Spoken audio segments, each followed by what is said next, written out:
Сәлем, менің оқырмандарым, көбіңіз маған тіркелмей көреді екенсіздер. Қызықты әңгімелер арнасына тіркеліп дамуына өз үлестеріңізді қоса кетіңіздер.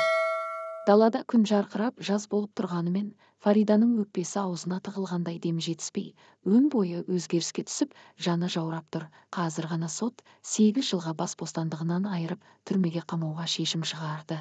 Екі қолына кісен салынып, екі солдат сот залынан Фариданы жетектеп шығып кетті. Есінен айырылып, бүкіл былығы, өмірі көз алдынан тізбектеліп өтіп жатып, түрмеге қалай жетіп қалғанын аңғармады. Солдаттар ішке есікті ашып, қолындағы кісенді шешіп, ішке қарай Фариданы итеріп жұлқып кіргізіп жіберді де, өздері есіктің сыртынан жауып кетті. Үнемі елдің ақшасымен қалтасы қампайып, тек элиталы жерлерде ғана жүретін Фаридаға, мына жер, 4 қабырғамен 2 қабатты 4 төсектен басқа ештеме жоқ, қабір сияқты көрінді. Жаңа жұлқып кіргізіп жібергенде, соңғы кезде дұрыстап тойып тамақ жей алмай жүрген әлсіздігінен қисайып барып жерге отырып қалған болатын.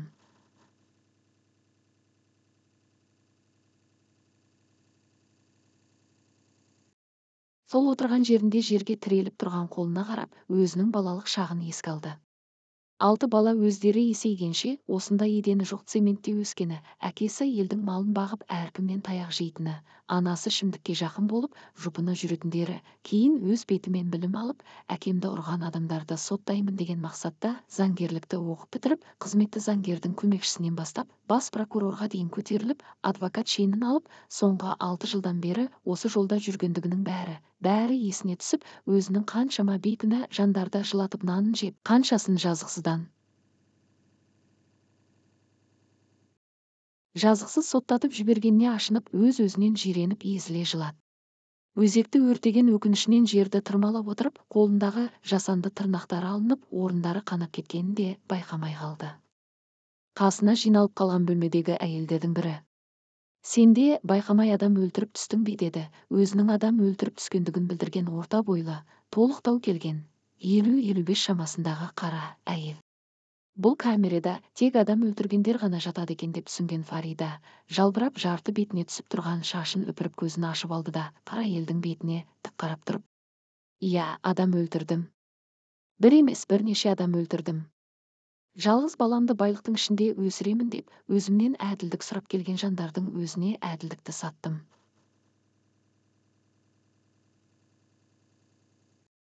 Ақшасы жоқтар жаза арқалап түрмеге тоғытылып, өз бақыттарынан айырылып жатты. Міне, енді сол баламның қызығын көретін кезде өзім түрмеден бірақ шықтым. Неге тыңдамадым адамдарды? Ендігі өмірім не болмақ? Құдайдан сұрап алған жалғыз ұлым ше? Жоқ. Мен бұл жерден шығуым керек деп, орнынан тұрып есікке барып, қанша есікті төбелегенімен ешкім есікті ашпады. Қара әйел сол жайынан қимылдамай, түрін тыржита Фаридаға қарап: «Басында ойлануым керек еді». «Иә, бәріміз де басында ойлануымыз керек еді. Қолымен істегенімізді мойнымызбен көтеріп, осында жазамызды өтеп шығамыз енді. Қанша тырысқанымен ештеме орнына келмейді. Бұл жерден тірі шығымыз ба, шықпаймыз ба ешкім білмейді. Мен өзім абайсызда адам өлтіріп қойып қамалып жатсам да, 2 жылдан бері азапты көріп жатырмын» деп еді қасында тұрған жіңішке сары әйел. «Ал маған 3 жыл болды, мен өзімді кінәсізбін демеймін. Мектепте 20 жыл жап-жақсы мұғалім болып жүріп, соңғы 2 жылында директорлыққа отырамын деп құрыдым. Әрбір жұмысқа кіргендер үшін миллиондап ақша алып отырып, оңбай қалдым. Жаңа түскен келінімді жұмысқа кіргіземін. Қанша болса да аямай беремін. Балалар жұмысқа тұрып, өздерімен болып кетсе болды» деп, алдын ала қол астымдағы бір мұғаліммен сөйлесіп жүрген адамды кабинетінде қабылдап, өзінің сөзіне сүйеніп аузымды толтырып, 2 миллионды бірақ айтып, ақшаны санап алып жатқан жерімнен қолыма кісен салынды. Сөйтсем ол кісі КМБ-ның адамы болып шықты. Өлетін адам молаға қарай жүгіреді дегендей, дүниеге құнығу да мола екен ғой. Өкінемін, амал қанша. Қанша өкірсем де ештеңе өзгермейді. Туған туыстар, бала-шағаның бетіне қарауға бет жоқ. Осы жақта өле салсам деп жүрмін дей бергенде, қарама қарсы тұрған жап-жас 25-30-дар шамасындағы қыз: «Жоқ әпке, өлім дегенді айтпаңыз. Біз әлі бұл жерден аман шығып, бақытты күн кешеміз деді де, басын сәл төмен қаратып, өз ісінен ұялғандай имене қарап, иә, тірі шығамыз. Мен ешқандай пара алып ешкімді өлтірген жоқпын. Медицина саласы бойынша диплом сатып алып жұмысқа кіріп, әкемнің ақшасының арқасында бір участоктың терапевті болып істеп жүріп, науқастарға тегін берілетін дәрі-дәрмектердің бәрін сатып келгенмін 5 жыл бойы. Халық үстімнен шағымданған кезде әкемнің ақшасы да құтқара алмай қалды. Бір-екі адамнан шағым түссе құтылып кетуім мүмкін еді. Халық көтерілсе әділдік орнайды екен. Өзім жақында ғана тұрмысқа шығып едім, бұл жерге түскеніме де 1 жылдан асты. Жолдасым да тастап кетті деді, басын жоғарғы жақта орнатылған кішкене ғана терезеге күрсіне бұрып. Бағанадан жоғарғы жақтағы төсектің үстіңгі жағында басын салбыратып отырған, жасы пенсия жасына жақындап қалған, ірі денелі әдеміден келгенімен, жүзінде аздап салқындығы бар, оң жағындағы көзінің астында ерекшеленіп бірден көзге түсетін кішірек қалы бар әйел, басын көтеріп: «Халық дейсің бе?» «Дұрыс айтасың. Халық көтерілсе алынбайтын қамал жоқ екен. 20 жыл әр аудандық сотта судья болып қызмет еттім. Менде астымдағы тақты әкемнің тағындай көріп, қызметтік шенімді пайдаланып, ойыма келген тірлігімнің бәрін ойдағыдай атқарып келдім. Соңында бір дөкейдің сөзіне сеніп, бір көп балалы жанұяны көшеге тентіретіп жіберейін дедім. Маған бұлар ешкімі жоқ қарт кісіні алдап мирасхат жаздырып алып, қартты қолдан өлтіріп, пәтерін тартып алды. Оларға бірі көмектескен болу керек, істерін әдемі жасаған. Негізі туысы бар ол қарттың. Сол туыстарына қалайда алып беретін болып шешіп, қомақты ақша алып алайық.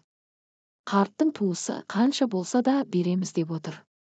Шешіп берсеңдер болды деген соң, досыма сеніп қарттың туыстарымыз деп өздерін таныстырған арызданушылардың арыздарын қанағаттандырып беріп едім.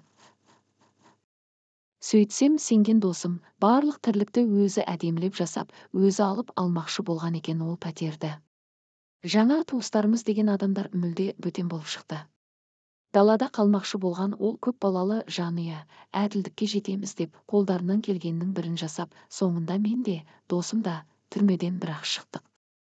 Мені алдаған досым ер адам болатын.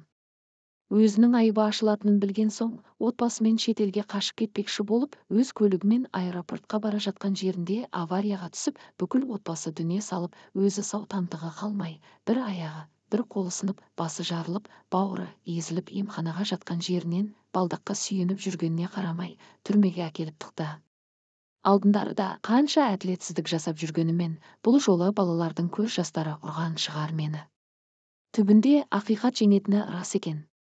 Соңғы кезде өзімнің баларым да тастап, Алла басыма ескерту сынақтарын беріп жатқанында байқамаппын ғой деп еріксіз еңіреп жіберген кезде, есік алдында бәрін тыңдап тұрған күзетші әйелдердің жанына келіп: «Елдегі барлық былықтың бәрін сендер, әйелдер бүлдіріп жүр екенсіңдер ғой. Пара алып жатқанда, пара беріп жатқанда, отбасын бұзып, балаларын көшеге тастап жатқанда сендер екенсіңдер. Әйел бір қолымен бесікті тербетсе, екінші қолымен әлемді тербетеді деп бекер айтпаған екен. Ақша үшін елді жылатып отырсыңдар, құныққан, ардан безгендер. Ана жақта ер азаматтарымыз отыр. Бірі алданып қалған. Бірі абайсызда адам қағып кеткен, бірі күнін көре алмай амалсыз тау құрлаған. Елдегі көп еркектеріміз сендердің кесірлеріңнен қор болып жүр. Жалпы еркек қауымы аңға болып келеміз ғой. Осы әйел деген өз орнын біліп жүрсе, елімізде мұндай жоқшылық, жетіспеушілік деген болмас еді. Жоқтан бар жасап, барға қанағат етіп, байларыңның тапқанын үлестіріп отырудың орнына осы жүрістерің дұрыс па енді? Адал жұмыс жасай алмасаңдар, үйлеріңде отырмайсыңдар ма?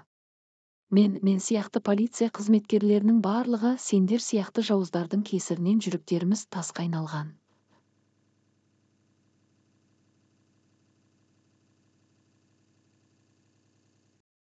Кейде осындағы әйелдерді аяусыз ұрып қоятыным да жасырын емес. Менің де анам, әпкелерім бар. Әйел адамның бұлай жүргендерін қаламаймын. Айналайындар-ау, маған бірің апа, бірің әпке, бірің қарындасыңдар. Осыдан жазаларыңды өтеп аман шықсаңдар, балаларыңа, айналаларыңа дұрыс бағыт көрсетіп, өз орындарыңды біліп үйлеріңде отырыңдаршы. Осы күнге дейін мән бермей, күнкөріс үшін ғана жүруші едім осы жерде. Бүгінгі сендердің өкініштеріңнен кейін мен де ойымды өзгертіп жұмыстан кетемін деп шештім. Қазақтың аналарын мұндай жағдайда көру мағанда оңай емес екен деп теріс бұрылып шығып кетті.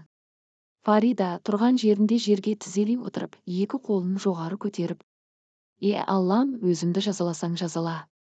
Қандай сынақ берсең де, бәріне көнемін. Тек жалғыз ұлымды жылата көрмеші. Сенің барыңды бұрыннан білсем ғой. Бұлай ақша үшін байымды да, халықты да жылатпай, абыроймен өмір сүруге тырысар едім. Иә, кезінде күйеуіме ақша таппайсың. Мен сені бағып жатырмын. Әке-шешең болашағыңды ойлап оқытып, үйленгенше жағдайыңды жасамады ма? Баламды бағамын ба, сені бағамын ба? Қалай күн көрсең, олай көр. Көшеде тентіріп кетесің бе? Өз обалың өзіңе деп үйден қуып жіберген едім. Енді ойлап отырмын. Сол кезде ата-енеме де тіл тигізген екенмін ғой. Ата-ана қарғасы, Алланың қарғысы деген сөздің төркінін енді түсіндім. Кімге не тілесең, не істесең, өз басыңа еселеп қайтатыны да рас екен. Аллам, мына жерден шығара көрші. Енді қайтып ешкімді жылатпай, мейірімді ана болып, адал адам болып өмір сүруге уәде беремін деп, басын жерге төбелеп тағы да еріксіз жылай кетті.